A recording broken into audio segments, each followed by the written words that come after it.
Being against the oil and gas industry is a form of Neoluddism. Luddism was the philosophy in the 18th century during the Industrial Revolution that technology was bad, had to be removed. We had to go back to a simpler time, and that's basically, in my opinion, what the environmentalist climate change movement is. Essentially, they want to remove fracking, our oil and gas industry, one of our largest industries in the world, by the way. We actually had a plan, I forgot when, to be the number one producer of our own oil and coal after relying on other countries for oil and coal. So they'd run out, and then we would have, going into the future, a supremacy on oil and gas exportation, making us be richer, making us, as a long-term plan. Pretty cool. Unfortunately, Joe Biden's a retard, and he is going to now try and push out oil, gas, fracking, those industries from the United States. Problem being, we still need that energy to come from somewhere, and it's not going to come from renewable energy sources like wind and solar. Wind and solar are far less efficient, and we all know this. I mean, you've heard these arguments before, and I know it's like, well, see, the Luddites, the climate change people, are not against technology. They're just against non-renewable technology. Yeah, well, if you're already throwing out the renewable technology, which is allowing us to live our current lifestyles the way we're currently, existing, as far as we have computers, they have, heavy metals in them, and we also get our computer parts from, or not computer parts, we get our goods, resources via trucks across the whole country, so the supply chains are powered by gas. You're not going to be able to easily replace that just by throwing it out. This is my problem. You can't just say we were going to find a solution, but let's first destroy our current solution and then find a new one. You're going to cripple the economy, and then there's not going to be enough research money to be put into researching better solar, wind, not renewable energy resources, at which point we'll just be without energy, and we'll just have returned to a primitive state. We'll just have returned to a lesser state in the world as far as technology goes. You're just going to impoverish us. That's the thing. These people are in denial about it, but you're essentially advocating for a return to Amishness. You're basically a form of Amish.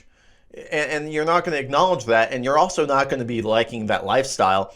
These people tend to be like metropolitan faggots that are fully in the, they walk because they can't drive a car. They also probably don't know how to drive a car because they're dumb. And they text on their phone all day, and they go down to the local market or coffee shop. But all these things are exported and created with the help of coal. Not coal, but oil and gas. So them being against oil and gas is them, again, doing a Neoluddism thing, because there is our oil and gas technology have only gotten better as the renewable energy sector has. I mean, it's gotten slowly better, but I looked this up to make sure. A coal, oil, gas plant lasts 30 to 50 years, and a single solar panel dies in about 25 years.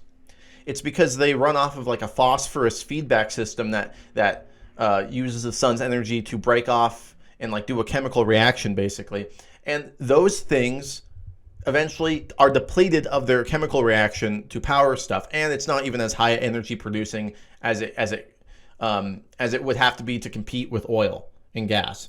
And so you're artificially throwing out our lifestyle by throwing out gas and oil. We have technology that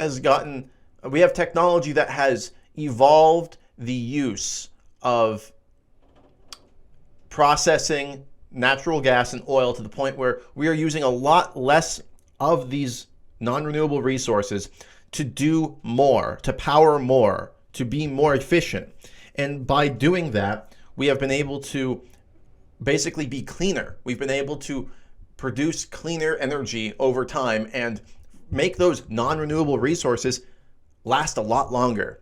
Oh, and another thing. So phosphorus that is inside of solar panels, and lithium, which is inside lithium-ion batteries, which is a way that they are doing electric cars. They are putting it into there's a battery, and it just is a very efficient form of a lithium-ion battery. But these are heavy metals that are deep within the earth that are required to be removed from the earth using heavy drilling machinery, which is powered by oil and gas, because you need a lot of energy to bore that deep into the earth. You are still producing a significant carbon footprint, and you're probably increasing the carbon footprint in that area, even if you're decreasing it in the gas-powered car area, and you're decreasing it in the potentially coal power plant, solar, like the oil power plant sector, even though you're not going to fully do that because you still need to have the grid be primarily non-renewable to actually meet the energy needs of a certain area at this point. There's no area that's absolutely carbon neutral and is not lying about it. Yeah, so you're basically just moving where you are increasing your oil non-renewable energy use. You're moving it from like the civilization sector to the rural drilling sector. You're not actually reducing it that much. And even if you'd say, well, long-term lithium ion batteries don't last that long.